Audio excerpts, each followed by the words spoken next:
자, 이제 원자의 스펙트럼. 스펙트럼이 뭐냐? 이런 거 프리즘 요리해 보신 적 있죠? 프리즘. 자, 빛은 파장에 따라 굴절률이 다르대요. 다른 모양이지. 따라서 파장에 따라 굴절이 다르기 때문에 각 파장별로 빛이 분리되는데 이것을 분산이라고 하며 빛이 분산되어 생긴 띠를 스펙트럼이라고 한다. 자, 근데 이 스펙트럼에는 이제 연속 스펙트럼과 선, 다른 말로 불연속 스펙트럼이 있는데, 그렇죠?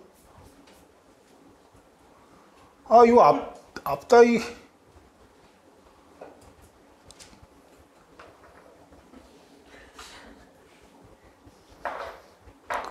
바뀔 수가 있다, 이렇게.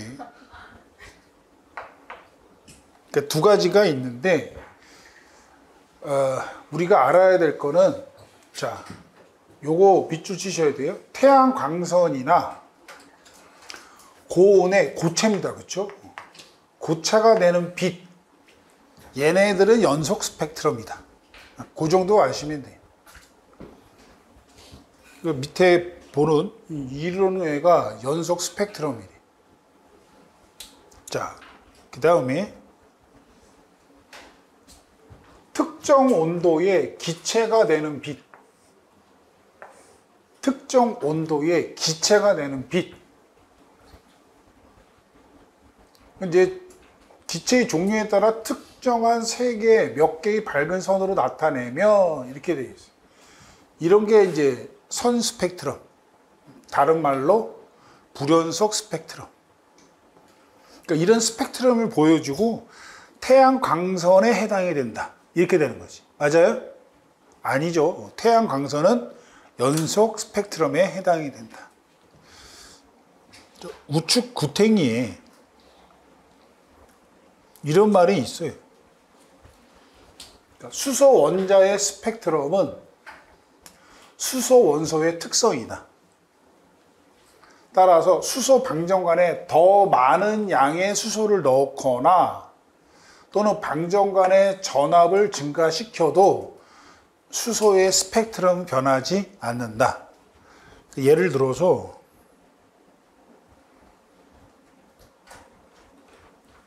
얘가 수소거든요. 얘가 수소야. 이게 이제 가시광선 영역인데 내가 전압의 세기를 높인다고 해서 요 간격이나 요 값들이 변하겠느냐? 그렇지 않다. 그렇죠? 그런 얘기입니다.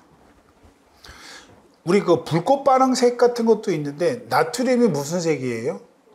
노란색이잖아. 그거를 실험을 할 때 걔네도 그 에너지를 우리가 공급해서 한다면 에너지를 높이거나 낮추거나 나트륨의 양을 많게 하거나 적게 하거나 나트륨이라면 항상 무슨 색을 나타내야 돼? 아, 노란색을 나타내야 된다. 그 얘기입니다. 별 얘기 아니고요. 그 다음에 연속적인 에너지와 불연속적인 에너지 이렇게 있어요.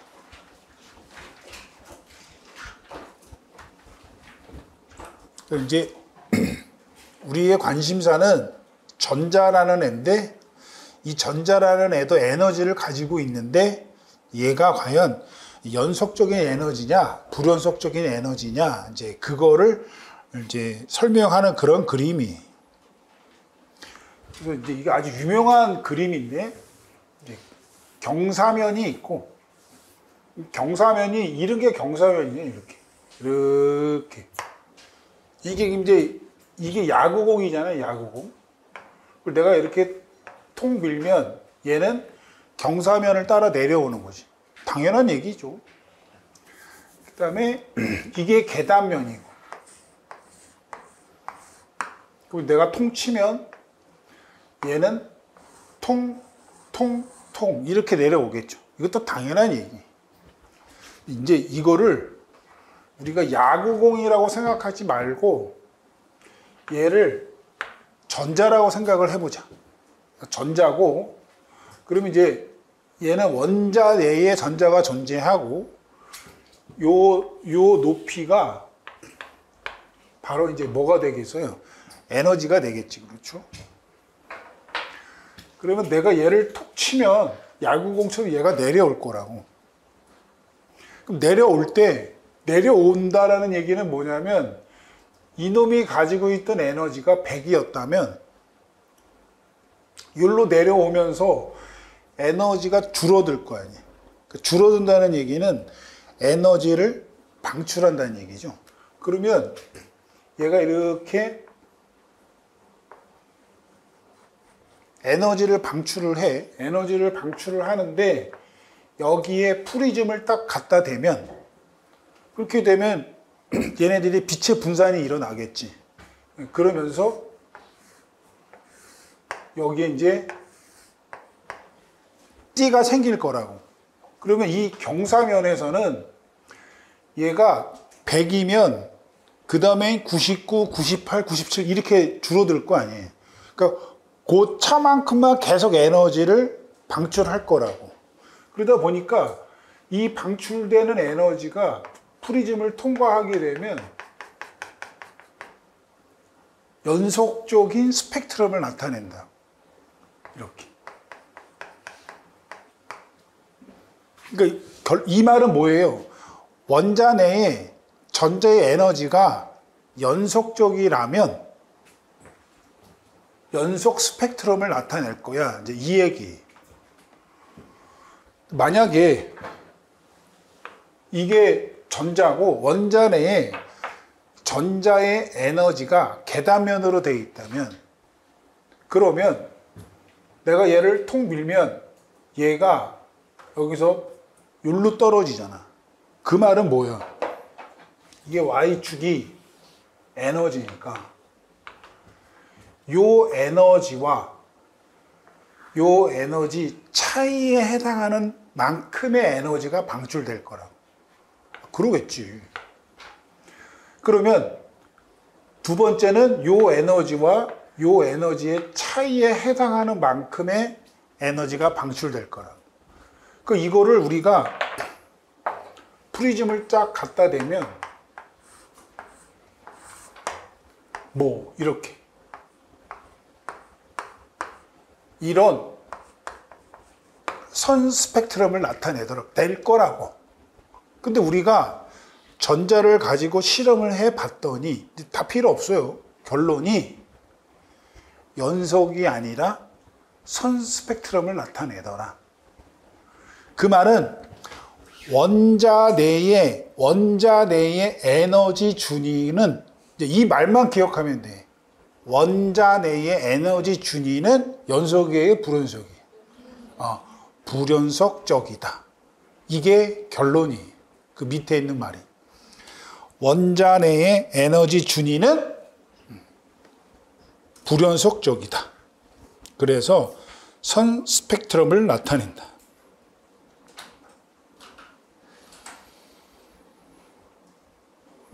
여기 이는 곧 수소 원자가 가질 수 있는 에너지가 불연속적임을 의미하더라. 이런 얘기지.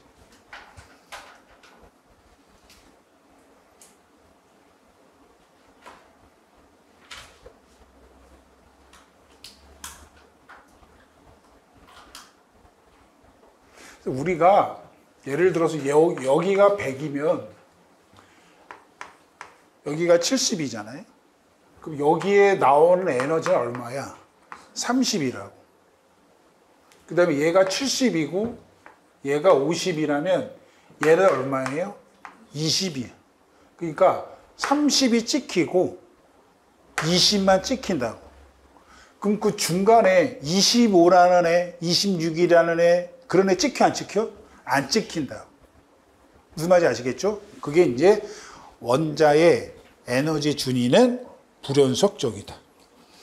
자, 그래서 4번. 이게 요번에 새로 들어왔나? 지난번에 들어왔나? 오늘날에는 실제로 에너지가 양자화되어 있고, 이 양자란 말 나오면 쥐나죠.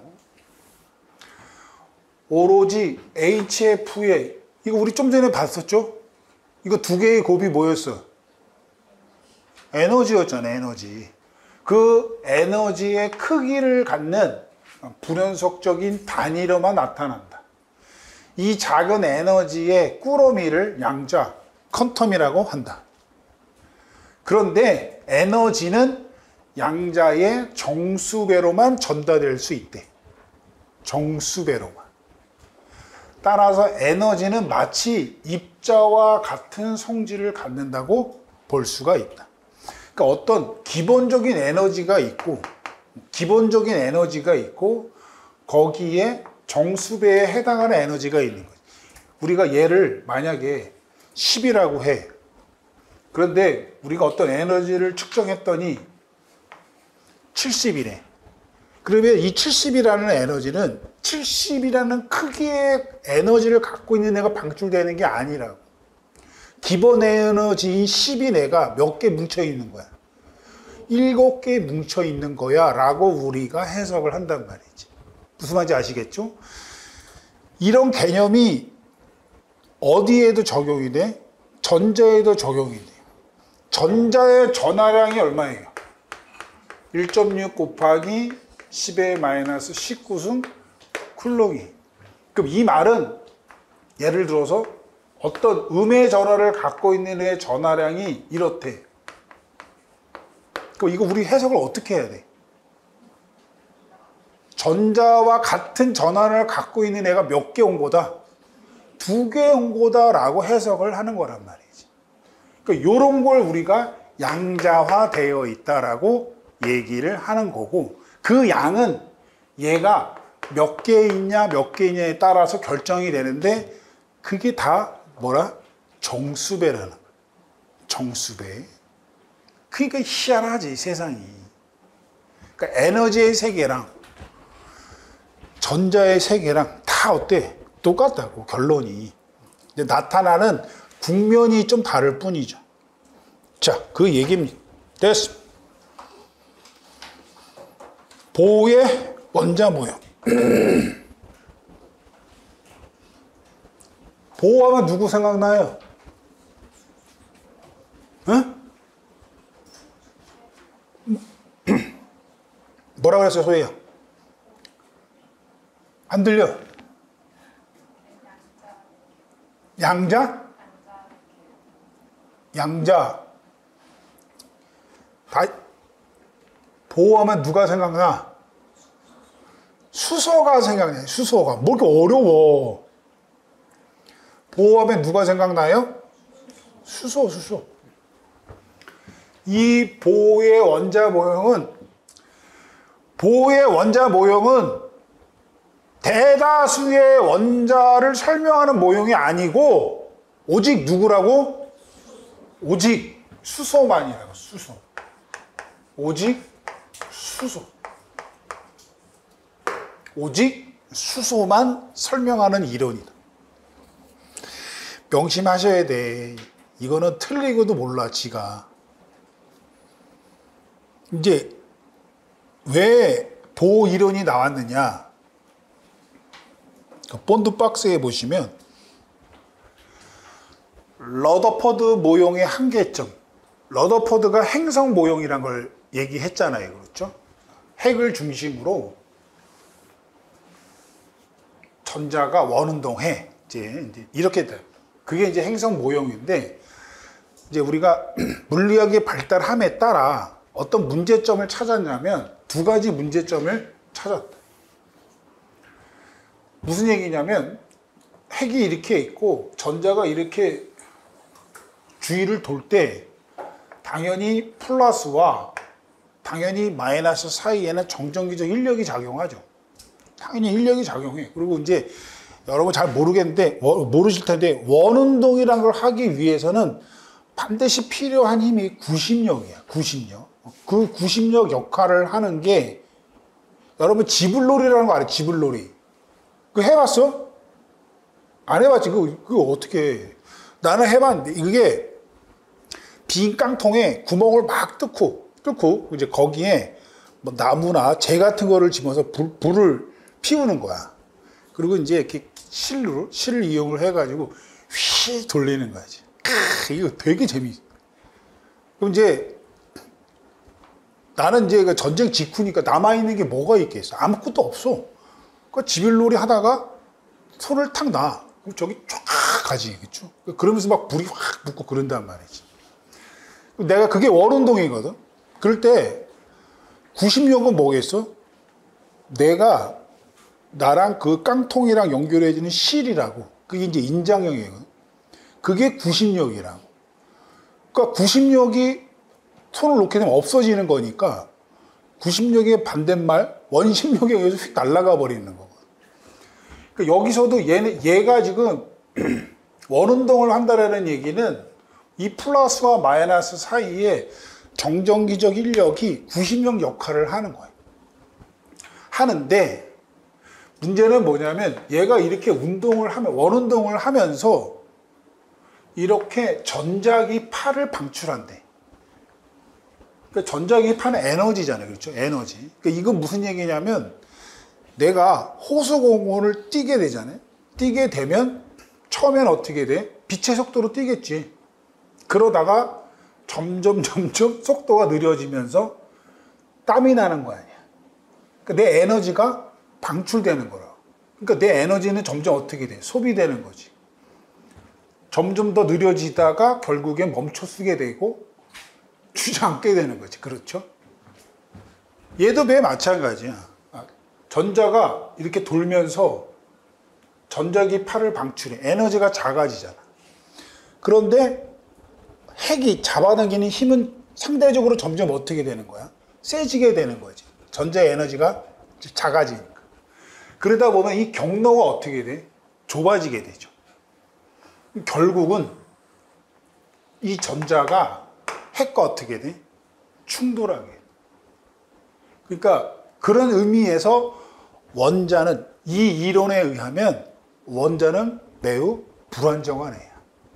그런데 실제적으로 우리 원자는 어떤 애예요? 안정한 애잖아.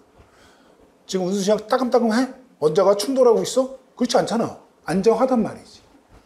그거를 설명을 못한단 말이지. 러더퍼드 모형에 의하면. 그리고 지금 얘가 이렇게 전자기파를 방출하잖아요. 그럴 때 여기다가 이렇게 프리즘을 갖다 대면 얘는 지금 계속 연속적으로 에너지가 줄어드는 꼴이잖아요. 빛을 갖다 대면, 그러니까 여기다 프리즘을 갖다 대면 이 모형에 의하면 연속 스펙트럼이 나와야 돼. 근데 얘가 수소라면 아까 무슨 스펙트럼이 나왔어요? 불연속 스펙트럼, 선 스펙트럼이 나왔단 말이에요. 그러니까 결국 러더퍼드 모형에 의할 때 원자의 안정성을 설명 못했고, 쉽게 얘기하면 진실에 부합되지 않은 거지. 수소의 선 스펙트럼을 설명을 못했다. 그런데 이거를 설명한 사람이 누구다? 바로 닐스 보hr. 아주 제가 존경하는 그런 분입니다. 그렇죠? 아주 멀대 같은 사람인데 하여튼 그래서 어떻게 해결을 했냐면 이걸 가지고 이제 이 보랑 그 다음에 당시에 그 물리학의 대가 아인슈타인이랑 대판 싸웠단 말이지. 대판.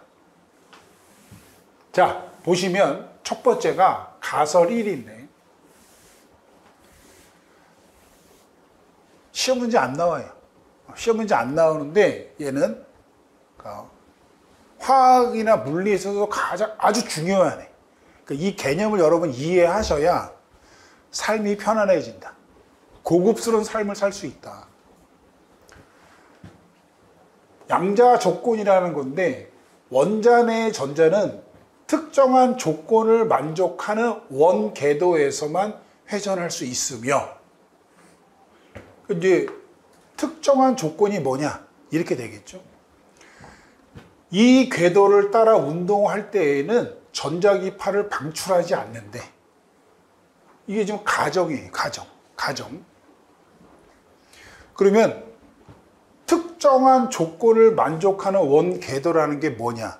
자, 그 그림이 여기에 있네. 이게 뭐냐면 요게 이제 핵이고, 점선은 이제 그냥 이렇게 원의 구형을 나타낸 거고, 요게 지금 뭘 나타냈냐면 전자의 운동을 파동의 형태로 나타낸 거예요. 파동의 형태로. 전자는 입자예요, 파동이에요? 둘 다지. 그런데 질량이 어떠니까? 매우 작으니까 전자의 운동을 파동의 형태로 나타낸 거예요. 그러면 이제 보시면 여기서부터 시작을 한다고 치면 얘가 이렇게 운동하고 이렇게 운동하고 이렇게 운동하지. 이렇게. 그 다음에 여기서부터 이렇게. 여기서부터 이렇게. 여기서부터 뭐 잘못했어. 다시. 여기서부터 해봐. 요렇게. 그 다음에 여기서부터 요렇게. 요렇게. 요렇게. 요렇게. 이렇게 되잖아요. 그러니까 요 그림이 딱 이렇게 맞는 그림은 아니야. 그러니까 여러분 따지면 안 돼. 하여튼 요 길이를 우리가 뭐라 그래? 파장이라 그러는 거지. 요 길이를 파장이라 그러는데 이제 파장의 길이가 다르죠. 그렇죠? 달라도 돼. 상관없어. 그러니까 중요한 거는 지금 뭐 말하는 거야? 보호가 얘기한 특정한 조건을 만족하는 원궤도라는 게 뭐냔 말이지. 그거는 요거 말하는 거예요. 요거. 요게 파장이잖아요. 전자가 운동하는 요 파장에 n이 뭐야 이게? 정수란 말이지. 그러니까 우리가 아까 얘기했던 양자화라는 게 있잖아. 양자. 요게 기본 퀀텀에 해당이 되는 거고. n 요게 뭐야? 개수, 꾸러미를 말하는 거라. 그런데 얘는 지금 몇 개예요, 그러면? 5개잖아. 그죠? 1개, 2개, 3개, 5개잖아. 그러면 정수배잖아. 그러면 이 반지름을 갖는 이 궤도는 존재한다, 안 한다? 한다. 이 궤도, 이런 반지름을 갖는 원 궤도는 존재한다. 그게 특정한 조건이에요. 얘를 보시면 여기서부터 시작하잖아. 여기서부터 하나, 둘, 셋, 넷. 요만큼이잖아요. 정수배에 해당이 되지 않죠. 그러면 이런 반지름을 갖는 이 원 궤도는 존재한다, 안 한다? 이게 안 한다. 아, 얘는 한다. 아시겠죠? 좀 절반도 이해 못했어. 아, 더워! 다시 이거를 이해를 해야 돼, 이게. 그러니까 이 지금 점선이 원 궤도인데 이 궤도가 실제, 그러니까 이 궤도의 반지름이 이건데 이 반지름을 갖는 저 원 궤도가 실제 존재하느냐 안 하느냐를 우리가 어떻게 설명했냐면, 보호가 이 궤도에 전자가 운동할 텐데 그 전자의 운동을 파동의 형태로 나타내니까 이렇게 되더라. 그럴 때 여기서부터 여기까지가 한 파장인데 그것이 1개, 2개, 3개, 4개, 5개의 정수배에 해당이 된다면, 파장의 정수배에 해당이 된다면 이런 반지름을 갖는 이 원계에다는 어떻다? 존재한다. 두 번째, 그러면 이게 존재한다면 전자가 이렇게 운동을 할 때, 운동하면 내가 땀을 흘려야 되잖아. 전자기파를 방출해야 되잖아. 그런데 전자기파를 방출하지 않는다 라고 가정을 한 게 양자 조건이에요. 근데 이게 지금 나중에 보면 우리가 정상 상태라는 말을 쓰게 될 텐데, 이렇게 이 궤도, 허용된 궤도, 이거를 원문에는 어떻게 나와 있냐면 allowed라고 나와 있거든. allowed가 뭐야? 허락하다라는 얘기잖아. 그러니까 보호의 입장에서는 누가 허락을 해준 거지. 누가? 이제 그렇게 되면 뭐야? 신이라고 갈 수밖에 없는 거야. 신이 허용된 그 궤도가 존재한다면 이렇게 되는 거고, 그런 궤도에서 전자가 운동할 때에는 전자기파를 방출하지 않아. 그 말은 전자가 에너지가 소비되지 않으니까 충돌을 안 해. 안 하는 거죠. 그거를 우리가 양자 조건이라 그런다. 그러면 보호는 이 양자 조건을 통해서 러더퍼드의 모형의 한계점 뭐를 설명한 거야?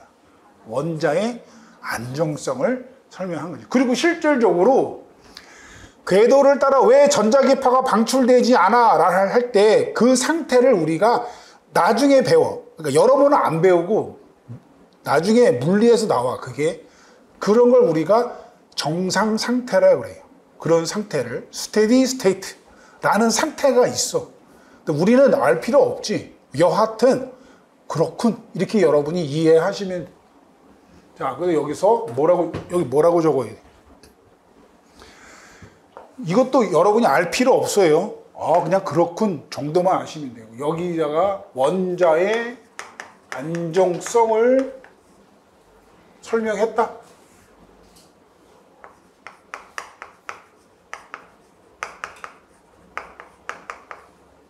이렇게 이해하시면 됩니다. 두 번째 가설이 진동수 조건인데 이거 이 그림 보신 적 있죠? 이거 얼가반에서 했잖아. 그러니까 자세하게 설명하겠어 안 하겠어? 안 합니다. 근데 이제 가설을 보면 정상 상태 나오죠, 있죠? 이게 뭐야? 신이 허용한 궤도 조건에서 운동하는 애를 말하는 거지. 정상 상태에서 다른 정상 상태를 전이할 때, 그러니까 이사를 하는 거야. 두 상태 에너지 차이에 해당하는 에너지 차이에 해당하는 에너지를 광자의, 즉 전자기파의 형태로 방출하거나 흡수한다는 거지. 그러니까 아까 우리가 말한 요게 지금 뭐야? 신이 허용한 궤도란 말이지. 그런데 왜냐면 이게 R은 N 람다이기 때문에 이게 정수잖아. 1, 2, 4 뭐 이렇게 가기 때문에 1.5 있어 없어? 없어요. 그러니까 얘가 만약에 1이면 얘는 뭐 해야 돼? 2가 돼야 돼. 그럼 이 사이에 궤도가 존재해 안 해? 안 하지. 그러면 우리 예전에 했었잖아요. 이 F가 정전기적 인력이고 뻔하잖아. 힘의 대소. 누가 제일 커요? F1이. 왜? 거리가 짧아서. 이렇게 되는 거고. 에너지는 누가 제일 커요? E3가 제일 크단 말이지. 그러면 여기 있는 애로 이렇게 갈 수가 있잖아요. 그러면 에너지를 공급해야 돼? 방출시켜야 돼? 공급해야 된다고. 반대로 그럼 얘가 일로 가려면 뭐 해야 돼? 방출해야 되잖아. 그러면 여기서 뭐가 방출될 거 아니야? 전자기파가.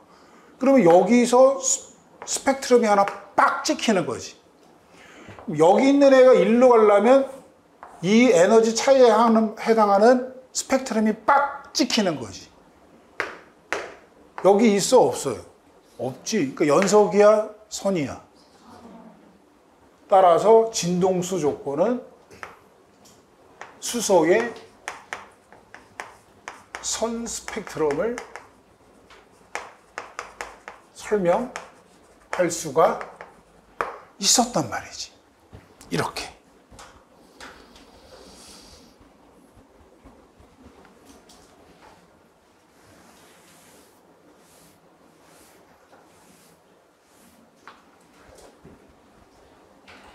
그래서 우리가 얘가 n = 1이면 얘가 n = 2고 얘가 n = 3이잖아요. 반지름을 한번 계산해 봅시다. R은 요거를 우리가 R1이라고 하고 얘를 R2, R3라고 하면 이 공식을 이용을 하는 거예요. 이 공식. 그러면 R1은 n이 1이고 A자로가 뭐냐면 요 R1에 해당하는 거예요. 이걸 우리가 보호의 반지름이라 그래. A0가 되는 거죠. R2 이 길이는 n이 2니까 이게 얼마가 돼야 되는 n제곱이면 4잖아. 4A0가 돼요. n 이퀄 3이면 9A0가 돼요. 그럼 이 B가 1대 4대 9가 되는 거예요. 그러니까 여기서 1대 4대 9가 중요한 게 아니고 우리가 알아야 될 거는 얘가 핵이잖아요. 그러니까 핵으로부터 멀어지면 요걸 우리가 나중에 껍질이라 그러거든. 껍질 사이의 간격이 점점 어떻게 돼요? 넓어져, 좁아져? 그게 시험 문제. 그게 시험 문제예요. 왜냐하면 나중에 우리가 에너지를 계산해 보면 아는데 핵으로부터 멀어질수록 에너지 준위의 간격은 어떻게 돼? 표현이 똑같아. 근데 여러분이 지금 이 그림을 머릿속에 쳐박아 넣어야 돼. 핵으로부터 멀어질수록 껍질 사이의 간격은 점점 어떻게 해야 돼? 넓어. 몇 대 몇 대 몇이요? 1대 4대 9. 이게 넓어지는. 근데 나중에 배우겠지만 에너지 준위의 간격은 어떻게 된다고요? 좁아져. 왜 좁아져? 얘가 넓어져서 좁아지는. 그러니까 이게 그림을 여러분이 기억을 해야 그 문장이 헷갈리지 않는 거야. 문장만 기억하면 안 돼, 절대. 무슨 말인지 아시겠죠? B도 기억하세요. 1대 4대 9. 그래야 넓어지는 걸 알 거 아니야. 응? 얘네 둘의 차이는 3이고 얘네 둘의 차이는 5니까 넓어지잖아요. 그거를 여러분이 꼭 기억하셔야 된다. 이걸 토대로 우리가 여러분들이 뭐 요새 양자역학 많이 얘기하잖아요. 근데 이게 보호 이론은 양자역학이 아니야. 그런데 이 보호 이론을 토대로 해서 양자역학이 확 발전해 나가는 거. 굉장히 중요한 이론이란 말이지, 이 보호가. 이제 지금부터는 쉬운 겁니다. 밑줄만 치면 돼. 여기서 전자의 운동가 전자 껍질이라 그랬어요. 전자 껍질. 그러니까 원자핵 주위 전자는 특정한 에너지를 갖는 궤도. 특정 에너지를 갖는 궤도. 신이 허용한 궤도. R은 N, 그렇지. N, 람다라는 그런 조건을 만족하는 궤도를 따라 원운동한다. 그렇죠? 아까 러더포드도 행성 모형에서 원자핵 주위를 전자가 뭐 한다고?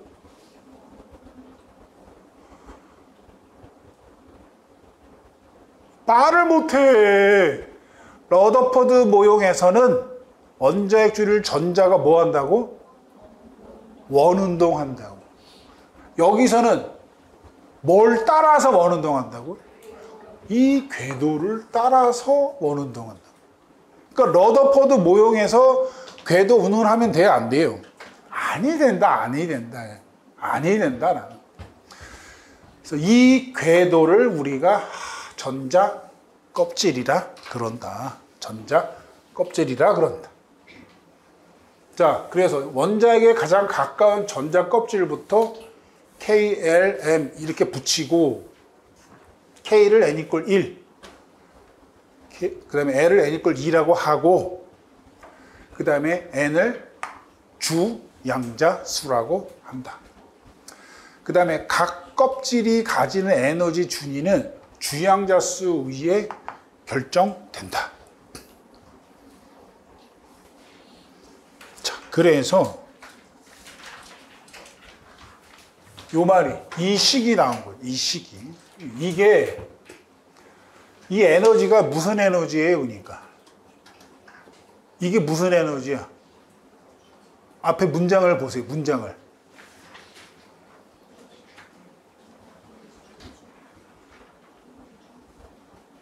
뭐의 에너지예요? 뭐의? 그렇지. 다시 누구의 뭐의 에너지라고? 전자 껍질의 에너지라. 전자 껍질의 에너지라. 이제 여기 이렇게 마이너스가 붙어 있어요. 이제 이 마이너스가 이게 이제 요게 수식으로 하면 우리가 그 힘도 그 미분 형태로 나타낼 수가 있거든. 그거를 이제 적분을 해. 적분을 하면 미분, 그 에너지가 나와. 그럼 이제 거기에 적분에 의하면 마이너스가 나와, 마이너스가. 그래서 이게 당연한 건데 우리는 요 마이너스의 의미를 어떻게 받아들여야 돼? 요 말은 껍질에 지금 누가 있는 거예요, 그러면? 전자가 있는 거지. 맞아요? 그럼 이렇게 얘기해도 돼? 얘는 지금 껍질의 에너지잖아. 그러면 쟤는 다시 전자의 에너지라고 얘기해도 돼요? 돼, 안 돼? 당연한 거 아니야. 왜냐하면 그 껍질에 지금 누가 있다고? 전자가 있는 거지. 그 말은 껍질의 에너지와 전자의 에너지가 어떻기 때문에? 같기 때문에 거기에 들어갈 수가, 그 저 껍질 궤도에 존재한다고. 맞지? 아시겠어요? 우리 집이 202호, 202동 202호라니까 그런 주소지를 갖는 놈은 누구가 들어와? 나만이 들어갈 수 있는. 지금 203호의 옆집 아줌마가 나한테 들어올 수 있어, 없어? 천점이 좀 다르겠다, 그쵸? 말이 돼, 안 돼? 안 되는 거야. 그러니까 202호를 행정 주소로 갖는 우리 가족들은 다 들어오는 거지. 우리 가족들은 주소가, 행정 주소가 같은 거야. 그러니까 어떤 껍질에 전자가 여러 개 있어. 그 말은 그 껍질의 에너지와 전자의 에너지가 어떻다라는 거야? 같다라는 거야. 같다라는. 무슨 말인지 아시겠죠? 다시 얘기하면 이 마이너스의 의미는 뭐냐면 그 껍질에 전자가 존재하잖아. 그 껍질에 있는 전자에 핵의 인력이 작용한다는 뜻이지. 그 껍질에 전자가 있는데 그 껍질은 핵과 정전기적 인력에 의해서 구속당하고 있는 거죠. 전자는 막 돌아다니지 못하지, 바깥으로 돌아다니지 못하고 그 궤도를 따라서만 원운동한단 말이지. 원운동하기 위해서 뭐가 필요하고? 구심력이 필요하고, 거기서 구심력은 핵과 전자 사이에, 여기서 인력이란 무슨 인력이에요? 정전기적 인력. 지금 여기서 만일력 나오면 씨발 나 진짜 무너진다, 무너져. 여기서 말하는 인력은 무슨 인력? 정전기적 인력을 말하는. 그래서 우리가 뭐 핵의 구속력 이렇게도 얘기를 합니다. 근데 여기서 이제 주의해야 할 건 뭐냐면 우리가 수능에서는 수소만 다뤄요. 이 Z가 뭐야? 원자 번호잖아. 그러니까 수능에서는 오직 수소만 나와. 그러니까 그게 뭘로 표현돼? 1로 표현되는 거야. 근데 우리는 리튬이 나올 수가 있고 다른 애가 나올 수가 있어. 다른 애가 나와 원자 번호의 제곱을 해야 되잖아. 그러니까 여러분은 1로 알면 안 돼. 그렇죠? Z의 제곱으로 알고 있어야 돼. 이렇게. 그래서 요게 전자 껍질의 에너지고, 좀 더 얘기하면 그 껍질에 있는 전자의 에너지이기도 하다. 그러니까 이거는 우리가 이 식은 그냥 껍질의 에너지만 구한 거죠. 그렇죠? 에너지만 구한 거예요. 자, 그래서 밑에 표시를, 이 그림을 보면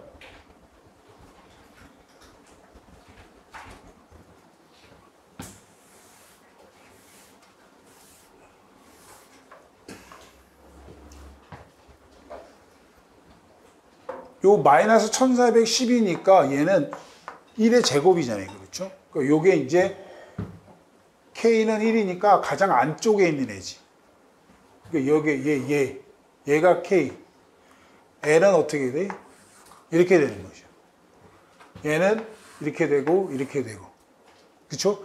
지금 이게 간격이 어떻게 돼? 여러분 책에는 어떻게 돼 있어? 등간격으로 되어 있잖아. 실제는 그래, 안 그래? 안 그런 거예요. 안 그런 거예요. 여기서는 그냥 그림을 이쁘게 그리기 위해서 이렇게 한 거고. 그 다음에 에너지는, 그러니까 K 껍질이 힘이 가장 세죠. 힘이 가장 세지. 핵과 전자수의 거리가 가까우니까 힘이 세고 그만큼 에너지가 작다라는 거잖아.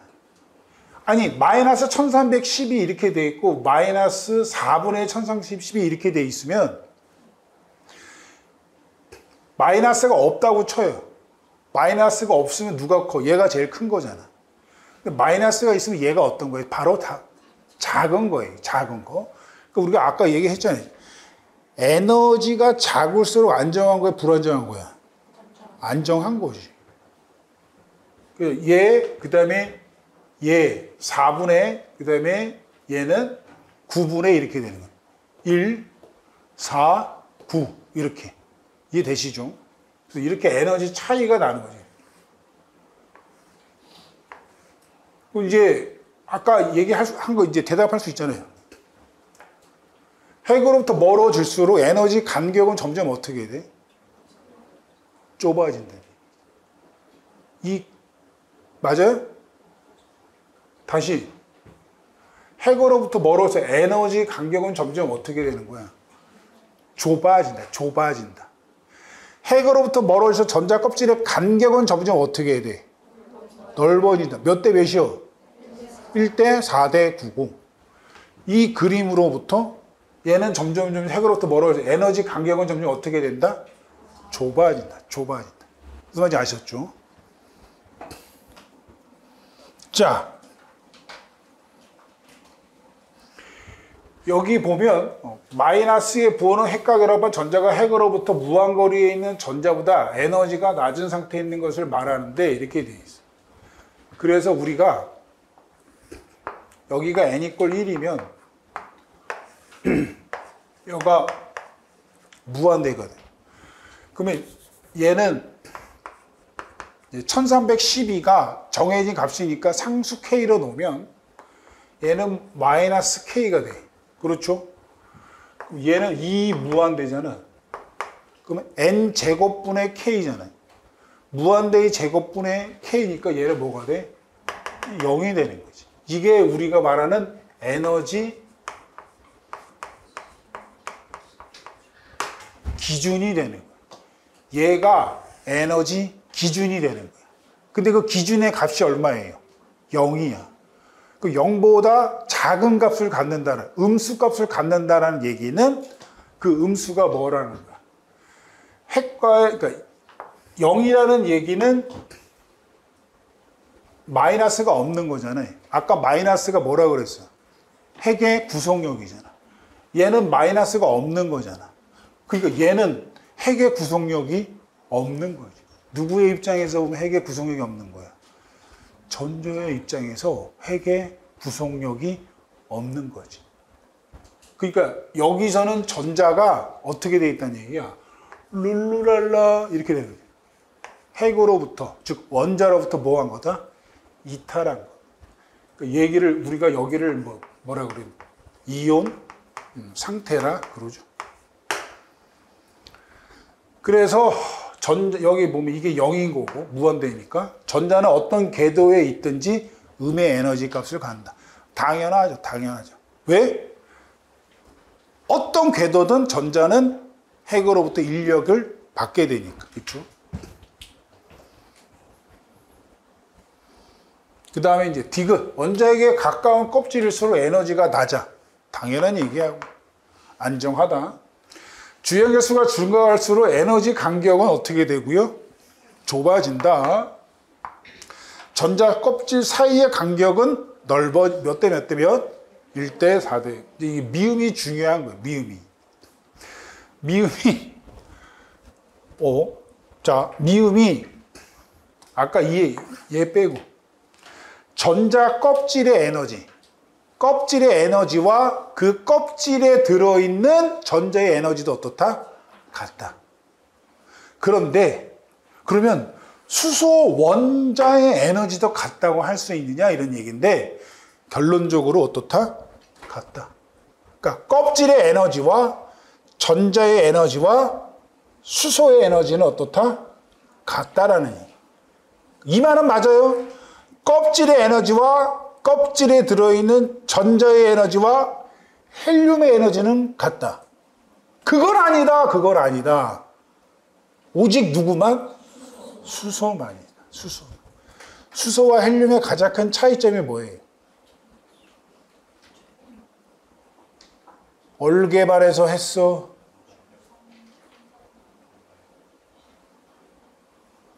반발력이 있냐 없냐 이 얘기잖아. 반발력이 있냐 없냐. 그거를 항상 여러분이 명심해야 해요. 자, 시간이 다 됐기 때문에 식사하고 나서 왜 수소 원자의 에너지와 껍질의 에너지와 전자의 에너지가 같은지부터 설명을 하겠습니다.